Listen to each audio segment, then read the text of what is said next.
A new era of exploration is beginning. NASA is building on its experience in low Earth orbit and preparing to go farther, setting up a base camp in orbit around the Moon known as the Gateway. Exploring the surface of the Moon like never before and preparing to one day go to Mars. To accomplish all this, NASA will need a new spacesuit for its astronauts. One that's more flexible, versatile, and durable than any made before. Engineers are now hard at work designing, building, and testing the new suit, making sure it's up to the task for future exploration. Some of the greatest moments in exploration have taken place with a human in spacesuit. Whether it was a first journey outside the spacecraft, or traversing mountainous moon's capes, the spacesuit made it possible. The act of sending a suited human outside the spacecraft is called EVA. What is an EVA? EVA is an acronym that stands for Extravehicular Activity, which is what most people know as a spacewalk. It's whenever we take astronauts and we let them go outside to do useful work in the vacuum of space. The spacesuits currently in use for NASA EVAs were designed in the 1970s for space shuttle missions. They have been upgraded over the years for work on the International Space Station and have served NASA well. In the past 20 years, there are a handful of types of spacewalks that we've done. We've done planned spacewalks for maintenance. As hardware breaks, we can do contingency spacewalks. As technology improves, we can upgrade hardware. Or, like with the Hubble Space Telescope, we're actually repairing very sensitive scientific experiments in order to enable science.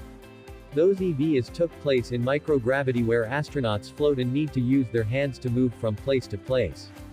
But moonwalkers working in 1/6 Earth's gravity will need spacesuits that let them use their hands and feet, walking to destinations and bending and reaching as they explore. For this new type of work, NASA has been testing prototype planetary suits culminating in a new suit design. The xEMU is Exploration Extravehicular Activity Mobility Unit. So it's an exploration spacesuit. So, it's a spacesuit that you're gonna use as we move forward in on Gateway missions and on lunar missions with the Artemis. And then we're using all that to test the suits you would want to use to go to Mars in. So, eventually, you're gonna have to be independent and very confident in your hardware when you go and do a mission that far away from Earth.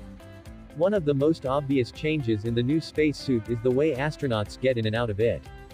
Donning the current suit is a multi-step process of wriggling into the upper torso and then getting help attaching a pair of space pants. A new report from NASA's Office of the Inspector General strongly suggests that spacesuit availability, of all things, could prevent NASA from returning humans to the Moon on schedule in 2024. Days prior, a similar watchdog office denied protests from Blue Origin and Dynetics that were preventing NASA and SpaceX from working on the Starship-derived lander that will land those same humans on the Moon. Now, in an indirect response to NASA OIG's analysis of the status of NASA's next-generation spacesuit procurement efforts, CEO Elon Musk says that SpaceX may be able to provide its own custom Moon-rated spacesuits, on top of a Starship lander. As it turns out, SpaceX is already one of around 24 interested parties, active in NASA's new xEVA Exploration Extravehicular Activity Services program, an effort to commandeer the spectacular success of commercial cargo and crew programs to replace half-century-old spacesuits.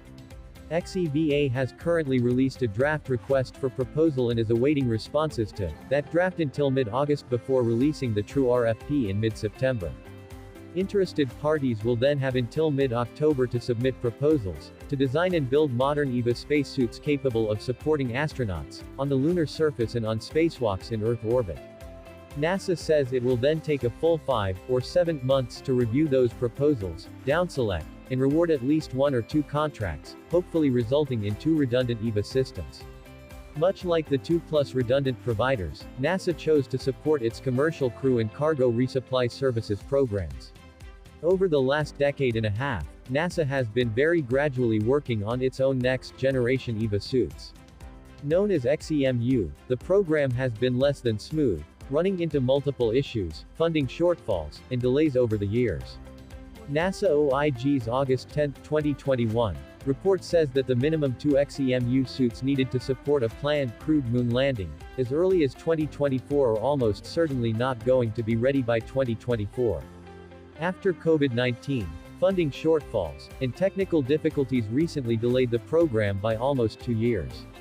The office estimates that those NASA-built EVA suits will be ready absolutely no earlier than April 2025. However, in April 2021, NASA kicked off its brand new xEVAS program, a program that strongly implies that the agency is all but giving up on building its own xEMU EVA suits. While it appears that the agency still plans to build 6 of its own xEMU suits, as a hedge against its innovative, unprecedented EVA suits as a service program, there's a chance that NASA's prospective commercial providers could help mitigate, or outright prevent spacesuit availability from delaying humanity's return to the moon. Of course, with NASA set to award EVAS contracts no earlier than either March or May 2022. Providers would be left with a mere approximately 30 months to design, prototype, build, and qualify what amount to personal human-rated spacecraft EVA suits. According to NASA, the goal is to achieve 1 or more EVA service demonstrations as early as 2024, and the full suite of commercial EVA services beginning as soon as feasible thereafter, an extraordinarily ambitious target.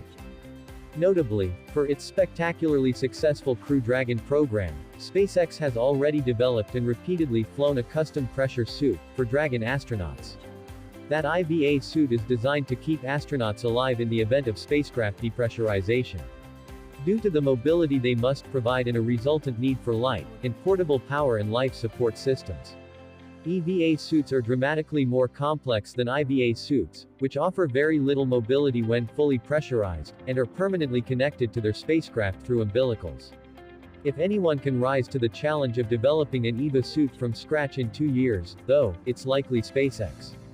The new spacesuit will give astronauts unprecedented abilities as they explore the lunar surface. Really, this is the first time SpaceX trying to bring a suit that's optimized for human performance.